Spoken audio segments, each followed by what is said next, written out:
Good evening, everybody. Tonight I'm going to be joined by Dr. Despina Mavridou from the Women's Wellness Centre in Chelsea, London.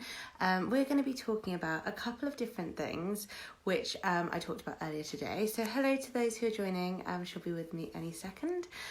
Here we go. Okay, I'm going to connect now. Hello, everyone who's joining. Just about to connect with Dr. Despina Mavridou. Just waiting for the connection.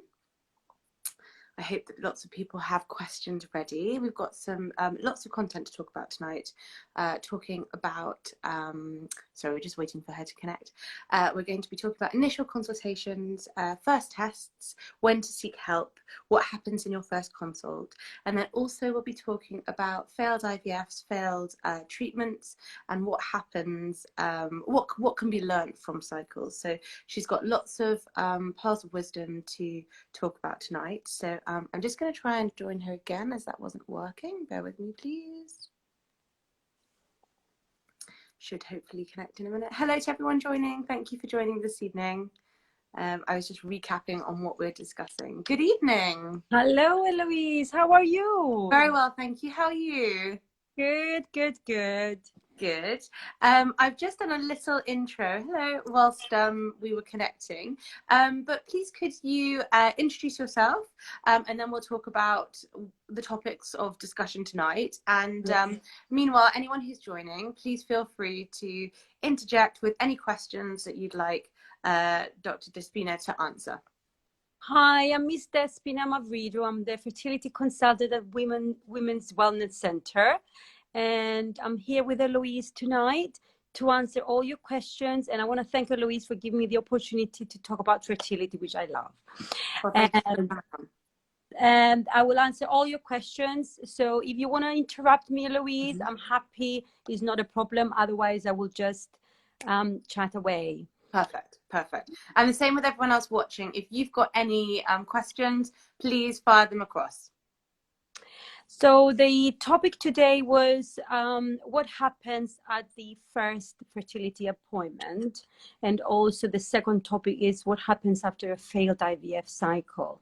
But before we go to what happens in the first appointment, I just want to take a step a little bit back and talk about when is appropriate to seek help.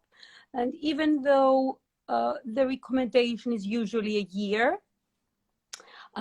it's always good to check with your doctor and see if there's anything in your history that might affect fertility. That is always good to check earlier and see if that's, and if you're not sure, it's always good to say, oh, is this, would that be kind of affecting my fertility? It's always good to kind of start the ball rolling a little bit earlier, because it does take time. For example, the sperm analysis, it takes 3 months, the one sample with an egg, if there's any issue. So, 3 months is quite, sometimes, and it can take a long time.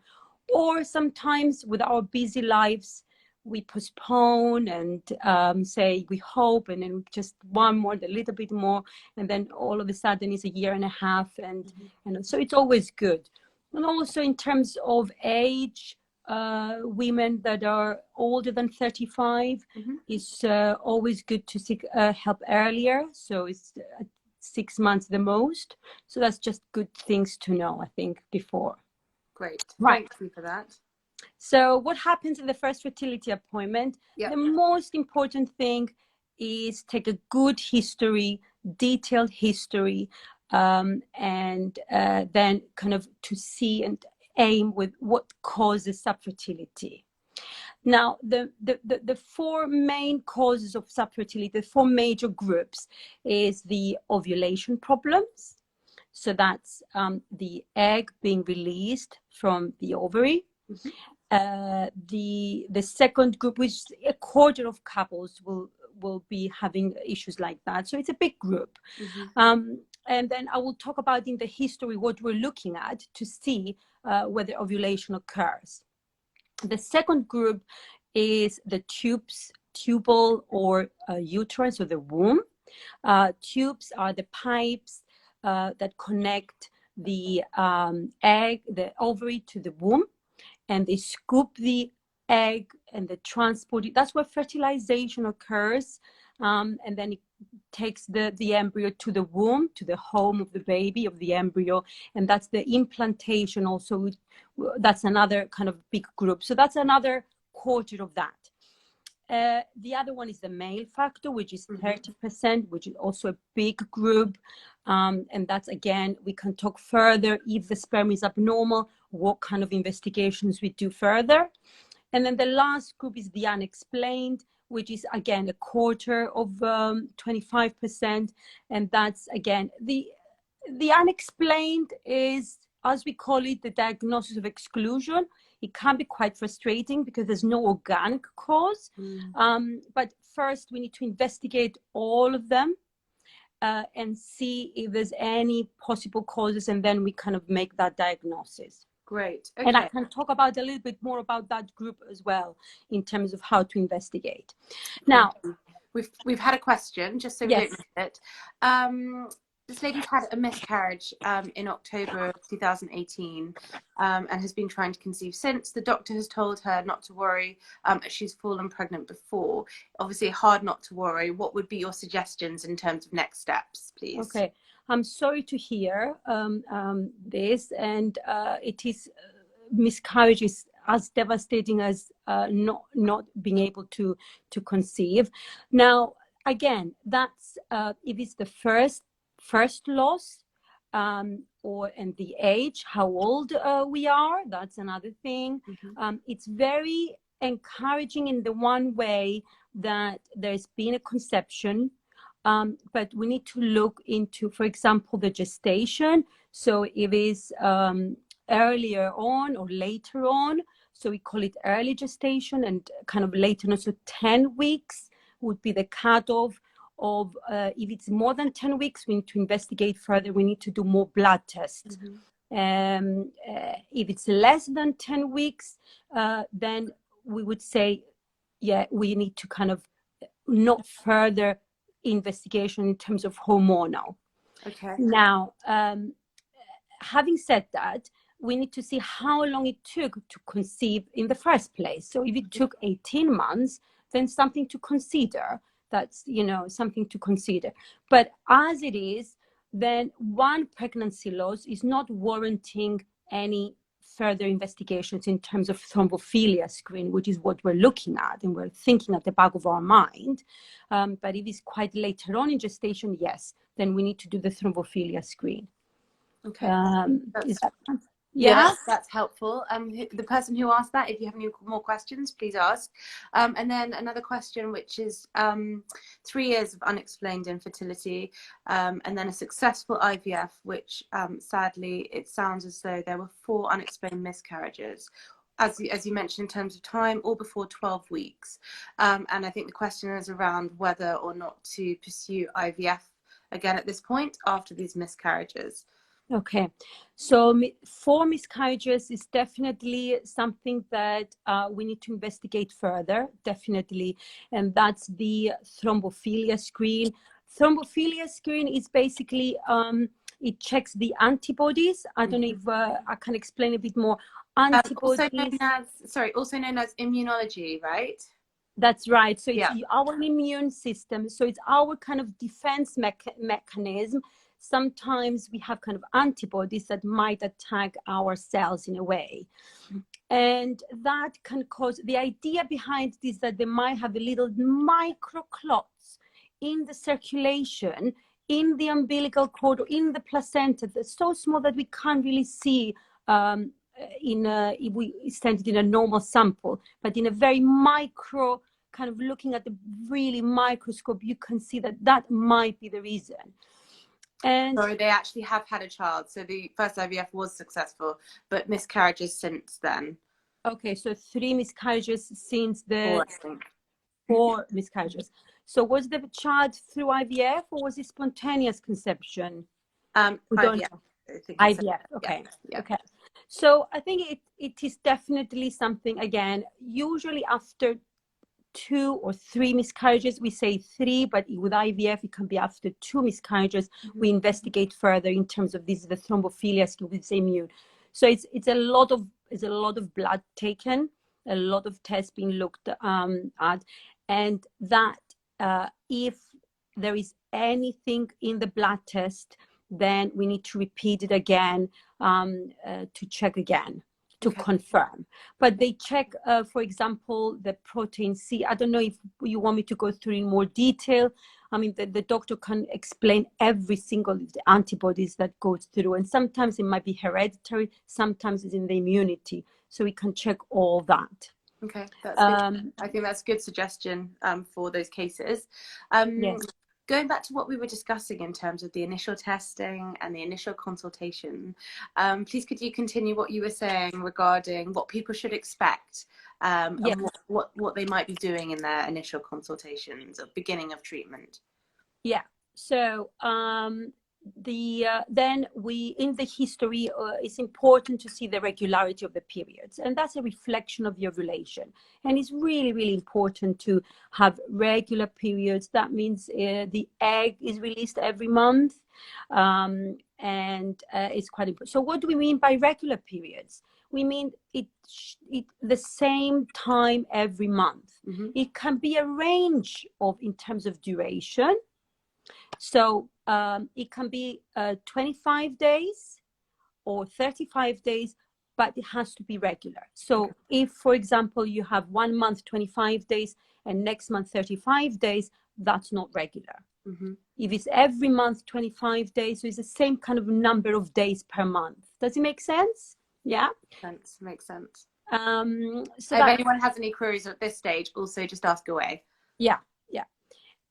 So this is kind of a part of the history that you need to look into, and the duration. Now, and that's kind of part of the ovulatory issues that can be. Now, we can talk about the causes of not ovulating, so not the egg being released later on, because there are causes, and we can look into that. And then that's kind of another kind of section with that.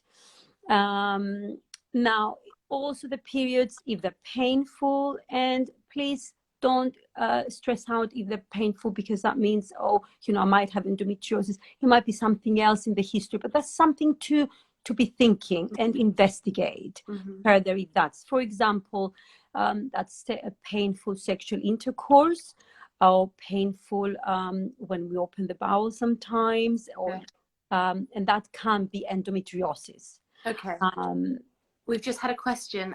Yes. What's your suggestion regarding regulating periods with PCOS? That's a very good question. Right. So with PCOS, the regularity of the periods, it can be lifestyle and nutrition. It can be weight loss, but it depends the severity of the polycystic ovarian syndrome. It comes in severity, so it's not a black and white kind of that. So we need to kind of look how bad the polycystic ovarian syndrome is. Sure. But a way is basically we can induce, so we can do an ovulation induction, as we call it. And that to kind of make sure that the egg is released from the ovary, and that we need to do it with, that's the Clomid. We can give that, and people can. Am I right in thinking people can be prescribed that and take that after an initial consultation, and then go away and try to conceive at home? Yes, and then we need then we can scan and make sure that there is ovulation, because if the dosage of the Clomid is not right, then the egg might not be released, and then we might need to increase the dosage. So it's important to have the scan around the ovulation time to see if there's any follicle forming. And are there any side effects from taking Clomid? The side effects are very minimal. Usually you might have some bloating or some blurred vision. It's very rare, blurred vision. And of course is the multiple pregnancy, which is the twins. And that's where you do the scanning to check if there's more than one or two follicles. Then you need to consult. You kind of say to the woman that you might have a multiple pregnancy, and then you can decide together what to do. Okay. Now I want to do a step back before the Clomid. That checking the tubes is a good idea, that's checking the tubes if they're open, because we really want to optimize the Clomid and the treatment to the best chances.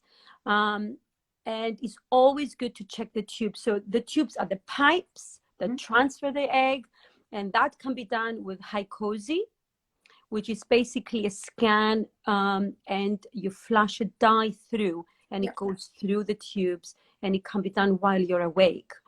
It's a great test to check, and it's a therapeutic as well, because it's been shown that it increases the spontaneous conception rate by itself, by just flushing through the tube. Oh, really? Yeah, so sometimes the mucousy plaques in the pipes, that it just pushes through things. And that's assuming if you have regular periods. If you don't have regular periods in PCOS, then you can do that with the Clomid, and that's a great kind of start in your fertility journey, and might be a very short journey. Okay, that's really good to know. Thank you. Yes. Question for you. So several days of light spotting before a period, could that be why they're struggling to conceive? Does that mean anything? That's another very good question. Now, in terms of the spotting in between periods is not normal. Is not normal. What about just before the period? Just before. Well, so then we need to see how the duration, because if this spotting starts and you have 3-4 days spotting, and then you have another 7 days of period, 10 days of, because it could be as a period, but if it's a long prolonged, like 10 days, that can be assessed. Now the spotting, yes, it's basically, the spotting is the lining of the womb, which is the thickening just before the fluffiness of the endometrium, the lining of the womb, and I call it the home because that's where the embryo will go, needs to be kind of nice and fluffy to accept. And if that starts having spotting, yes, that can be an issue, because it might not be enough to support the embryo. So yes, that can be an issue. Okay. It can be either the lining, it can be a polyp, that might be sometimes, and sometimes a polyp might bleed just before periods. So we need to investigate and see. Yeah. Okay, great. So how do we investigate is with a scan, and then we check the lining and see, we check the lining around the ovulation to see how thick it is, if it looks healthy. And again, the history, and all these things. I mean, it's difficult. Sometimes we need to kind of go with the history and individualize but yeah, spotting can be an issue. Yes. Yeah. Okay. And then would you mind explaining to people who have joined, or people who are watching, what a mosaic embryo is? Because we just had a question about choosing a normal embryo versus a mosaic embryo that they have for their last round of IVF. Okay.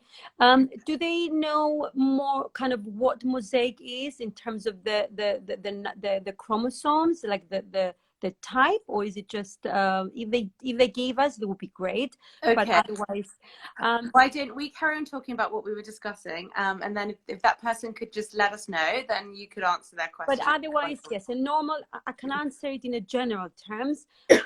Yes.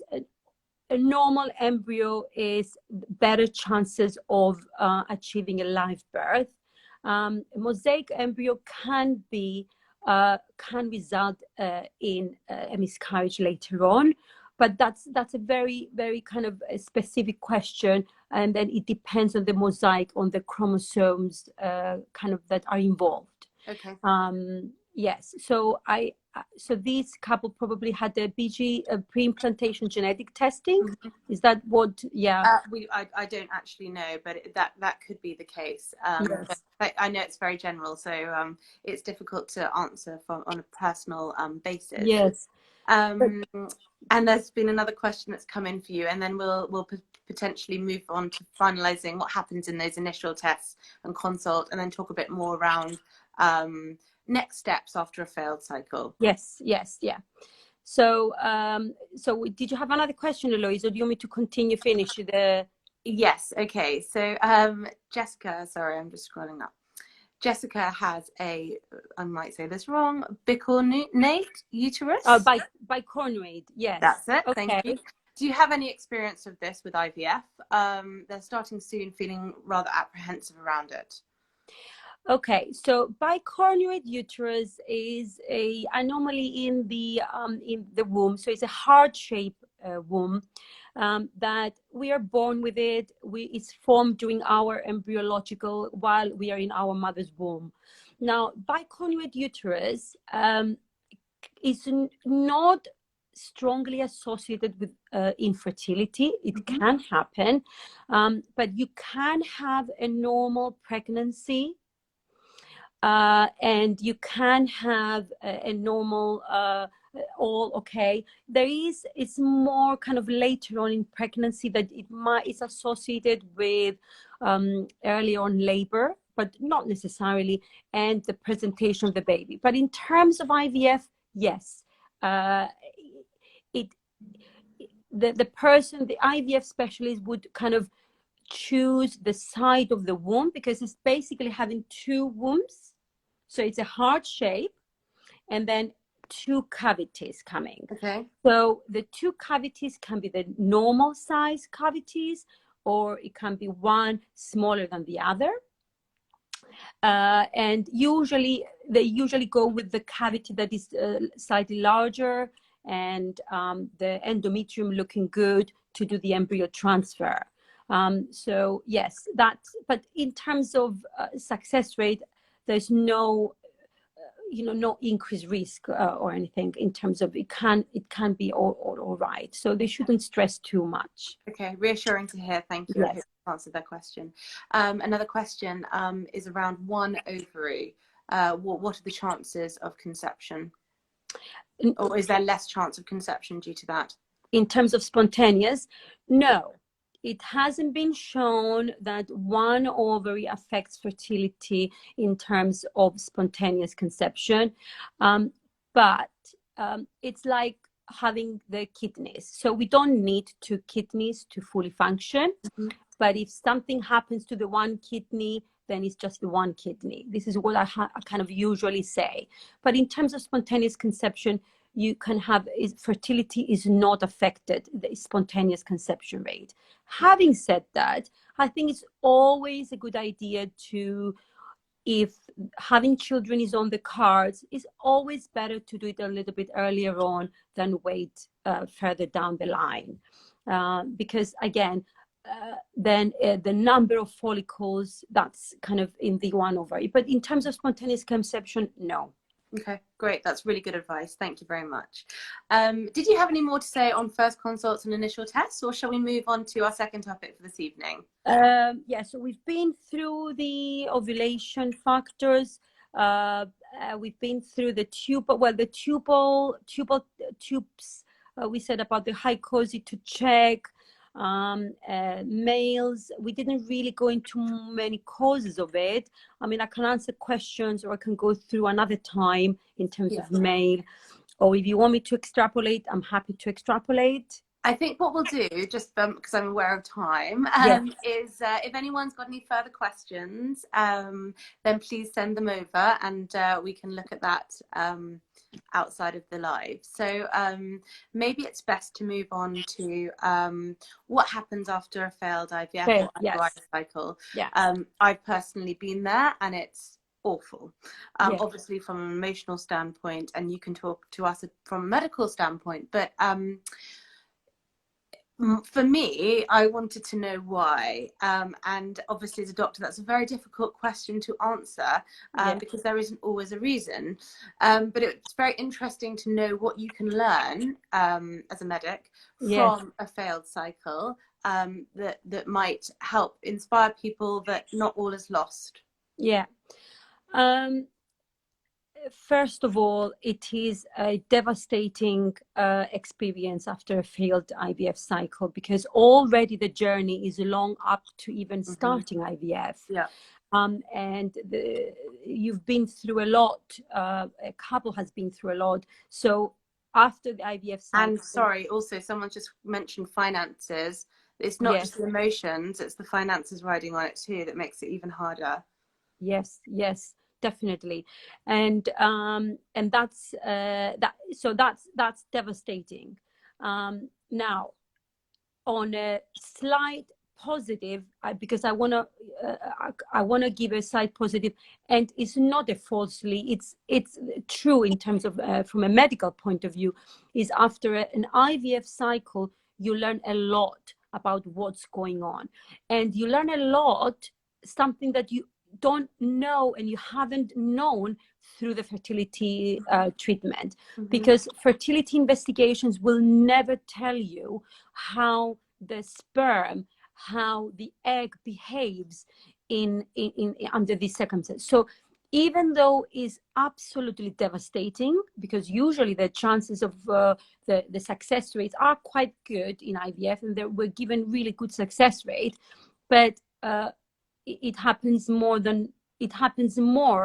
often that at least one IVF cycle has failed, and usually is the first one. So what we learn about the IVF is we learn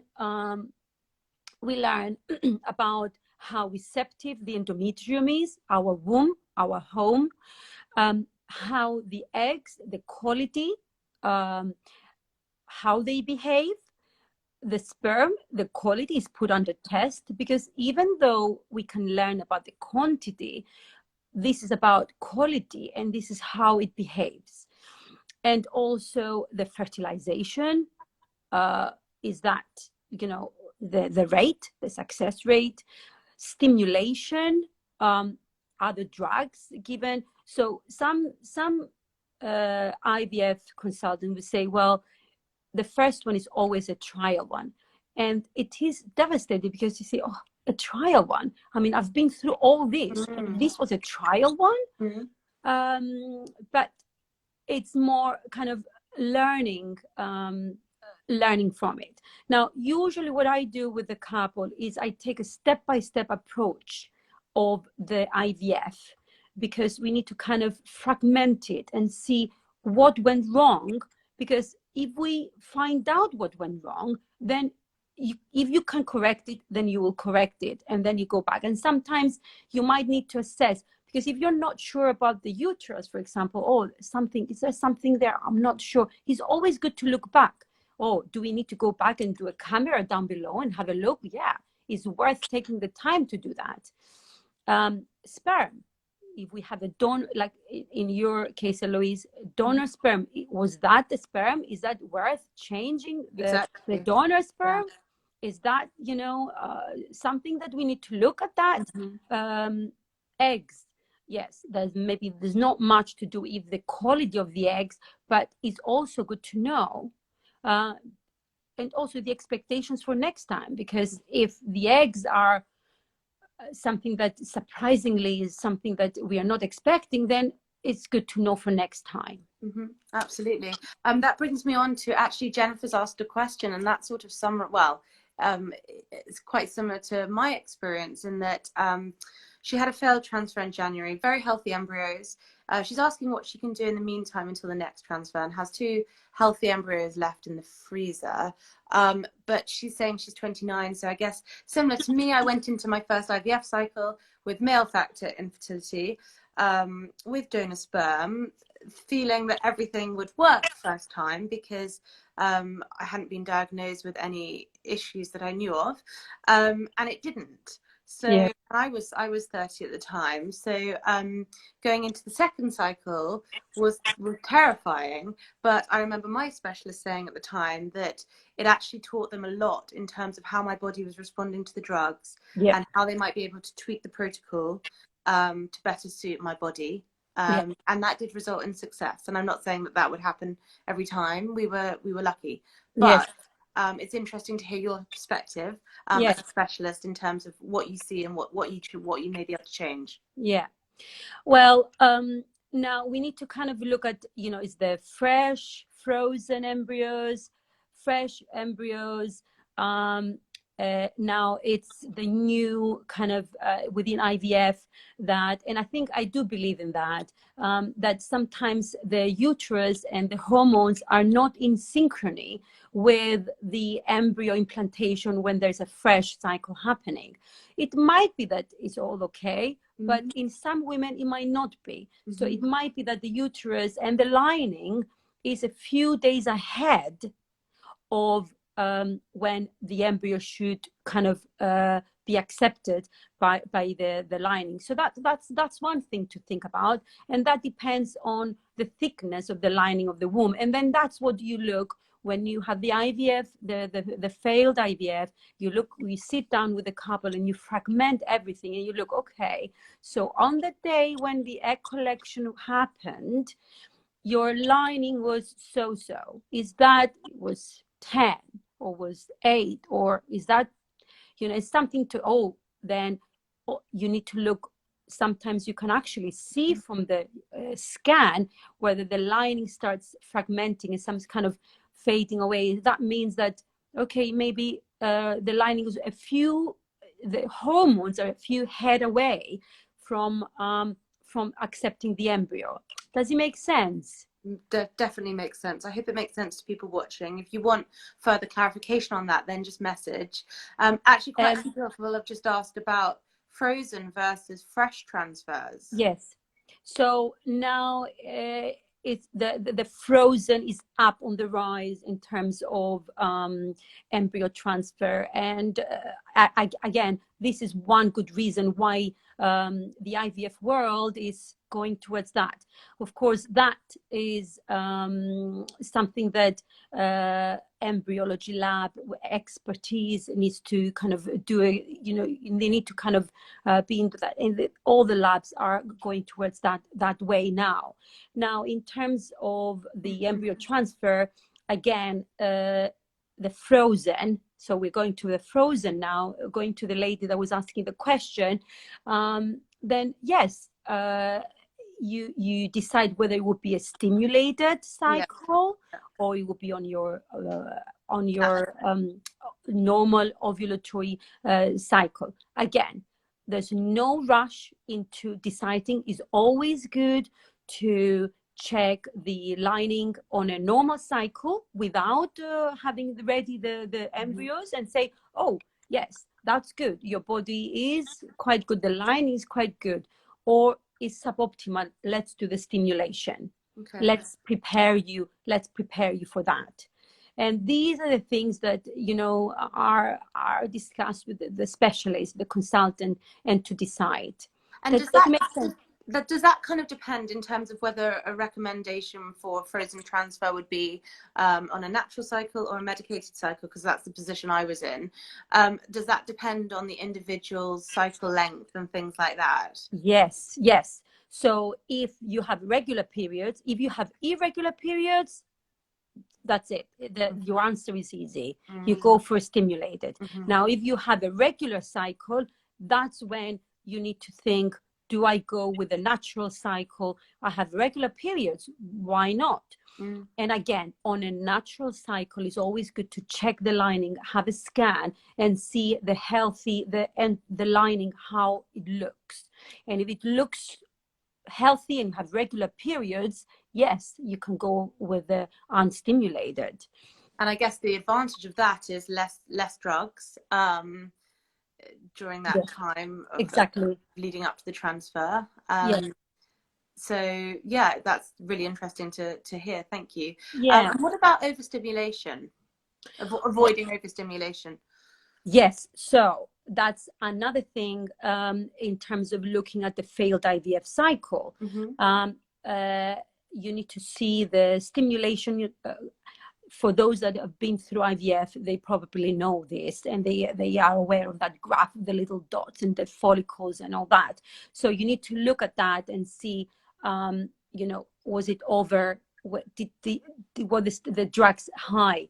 Now, if that happens, then you probably were advised that a fresh cycle is not a good idea, and they would probably freeze all the embryos, because if you overstimulate the ovaries, plus you have the embryo transfer back, then it boosts up more the hormones, and then that's quite one of the emergencies of IVF that we need to look into. So how to avoid it is, if you already had a cycle and you overstimulated the ovaries, then you go on for lower dosage next time.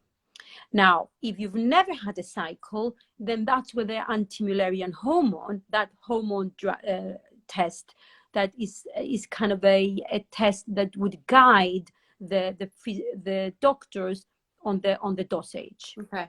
Okay. Does it make sense? It does. It makes Yeah. sense. Thank you. Yeah.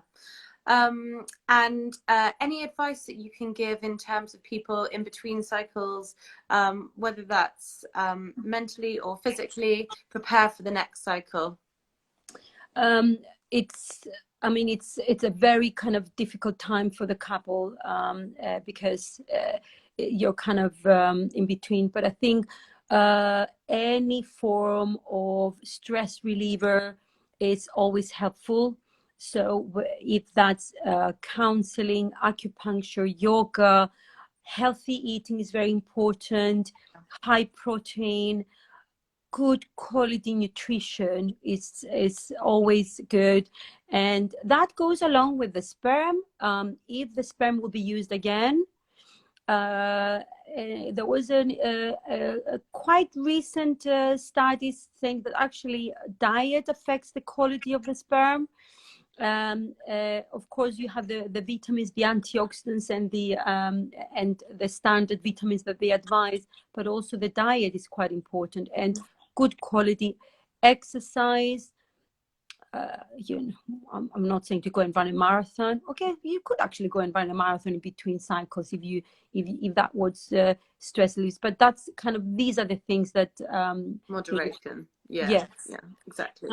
Now, in terms of conception, assuming the sperm is normal and having regular periods, you can still have a go with spontaneous conception, because it doesn't mean that it's impossible. Of course, it depends on the fertility. But yeah, if, for example, it's unexplained, and that's the reason for having the IVF, that's absolutely fine to go for it and enjoy it. But it's always good to have a plan, because then mentally and psychologically that reduces the stress, and it's always good to have a backup plan, I think. Definitely. And it's always good. That helped me. Yeah.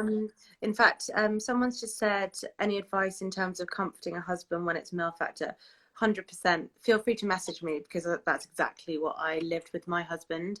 I've got some good, I know of some good male support networks out there where men can talk to each other, because often men do find it difficult, or more difficult than women, to talk to others about it, and that in itself, bottling it up, can create issues.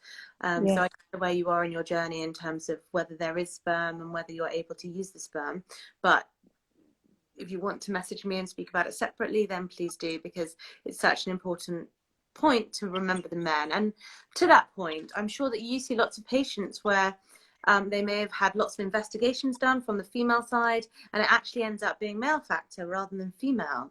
Yes. That's, well, I mean, it's a large group, I have to say. It's a large group, and like you said, we shouldn't forget the male. We shouldn't forget the feelings, and we shouldn't forget that the sperm needs to be repeated, and it needs to be repeated for a good representation of what's going on. It has to be 3 months apart. So if we, it's always good to get the sperm test, in the beginning. So don't leave it quite late, because we need to kind of repeat it. And 3 months is quite a long time. I mean, if it comes back abnormal, it's really. Now, how abnormal? That's the question with the sperm. If it's very abnormal, so it can be like in your case, Eloise, it could be absolutely zero. Then usually what I would advise is definitely the karyotype, so the genetic makeup, is the cystic fibrosis, because with being a carrier of cystic, you might not have the symptoms of cystic fibrosis, but you might be a carrier, and you might have, the sperm can be affected. And it not necessarily can run in the family. It can run in the family, but it might be just a new mutant in it. Now, so that's one. Hormonal profile, which is similar to the females. So we do for the males. And also ultrasound scan. I usually do. Well, strictly speaking, you need to examine the testicles. But I go with ultrasound of the testicles, which I think is good. And then a urology involvement if there's no sperm early on. Yeah, yeah. That's always a good. And a urologist that has an andrology interest, which is kind of the sperm fertility related urology, because there are a lot of kinds of urologists. Yeah, this is super advice. Thank you so much. We've just actually had a question, I think, more around spontaneous conception. With ovulation, how many days roughly after you see the positive stick do you actually ovulate? Because the window, it's obviously difficult, isn't it, when you're tracking to get that window? So the using the ovulation kit, and I'm assuming is the simple ovulation kits that they use, the clear blue, that because there are different types of ovulation. Yeah, there are temperature ones which you can wear in bed, for example, aren't there? So yeah.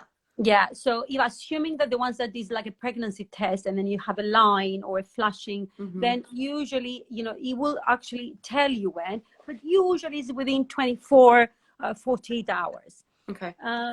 But I would say, don't do it every single month, because stress levels can be quite up. So if you do a couple of times and you know that you're ovulating and you discuss it with your specialist, that's good, because it can increase your anxiety levels. But if you've done it a few times and it's positive, it's good to know, because sometimes ovulation can be later on in the cycle rather than early on. So the textbook or our apps, they say, oh, day 14 you ovulate, but sometimes actually it's day 18. But if you've done ovulation kits a couple of times and you know more or less that, and you have regular periods, there's no reason to keep kind of do that. Another reason for that is always good to have regular sexual intercourse 2-3 times a week, and not around ovulation, because that is a higher chance of falling pregnant. You have a fresh batch of sperm throughout the month, and that's quite important. Okay, so 2 to 3 times a week, because some people think maybe every other day or even every day, but obviously it needs to be realistic, and as you said, you need to ensure that the sperm is going to be the best quality that it can be. Yes, so if you do it every single day, the quality of the sperm is not as optimal as every other day or every kind of 3 days a week. But yes, and sometimes the ovulation can occur on times when we don't think that that's there. But assuming we have regular periods, then that's fine. So another thing about, we're going back to the fertility issue, something that I didn't mention that I think it is quite important to know, is in the unexplained group, which is quarter of the couples, we need to keep in mind that we say unexplained. Yes, we say unexplained because all the tests are normal, but 15 to 40% of couples with unexplained can have endometriosis at laparoscopy.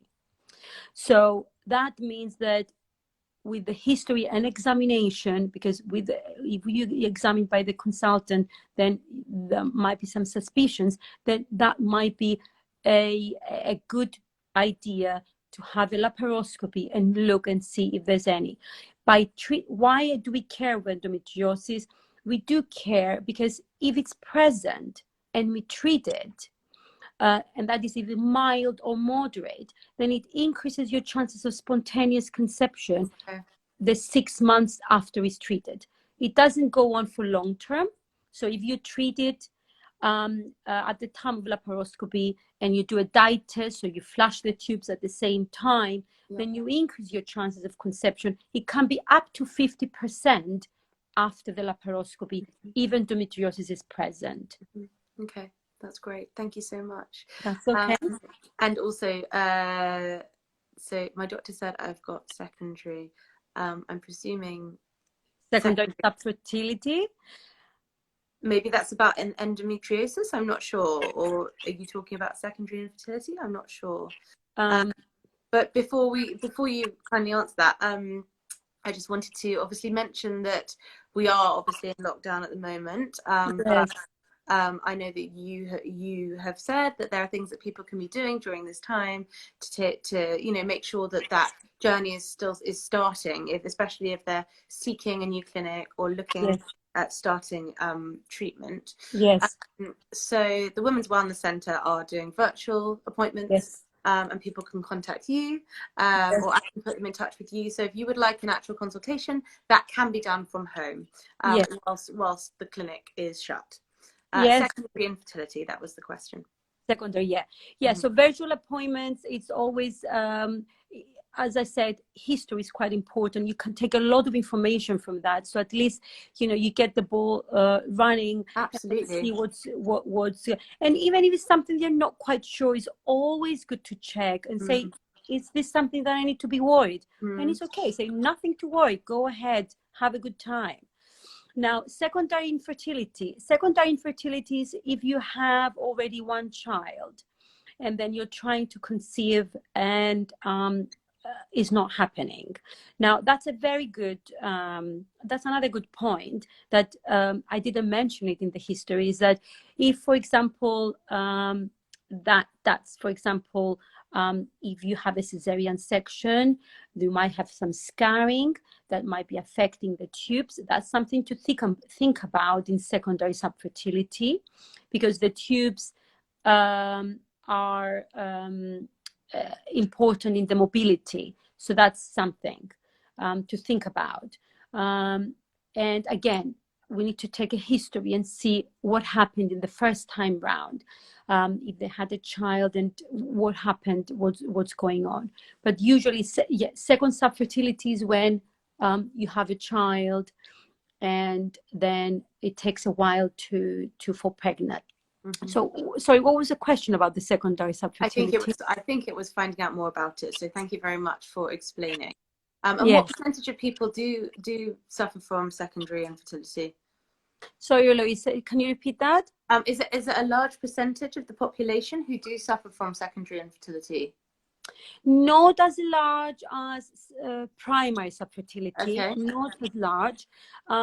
So I would say, again, it depends. If we have a different partner, then that might be, so you need to get on with the sperm as soon as possible if, that's an issue.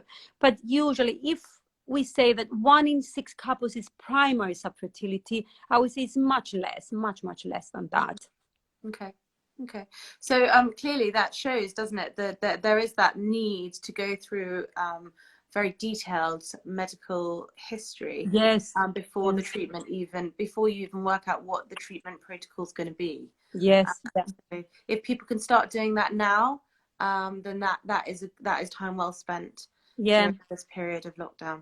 Yeah, and especially age, if over 35, it's much shorter window. I would say that it's always a good idea. And yeah, I mean, which brings us to a completely different topic, egg freezing. I mean, that's another thing. If you're single or you don't wish to have children anytime soon, it's always good to check, and the options are there. So the important thing is to have the option really earlier on, so we can plan and be aware. Okay. That's great. Thank you so much for your time today. I think you've answered everyone's questions very thoroughly. So thank you. This video is going to be on the Fertility Help Hub website, so people can watch it back. So make sure to sign up to the newsletter so that you don't miss any of the future ones, and also so you know when this one's up. Thank you so much for your time, and it was lovely chatting to you. Thank you, everyone. Yes, thank you so much. Okay. It was really lovely to chat to you and talk about fertility. And yes, any questions, it would be great to answer at any stage later on. Wonderful. Thank you. That was excellent. Thank you so much for your advice. That's all right. Okay. Bye-bye. Bye. Bye. Bye-bye. Bye.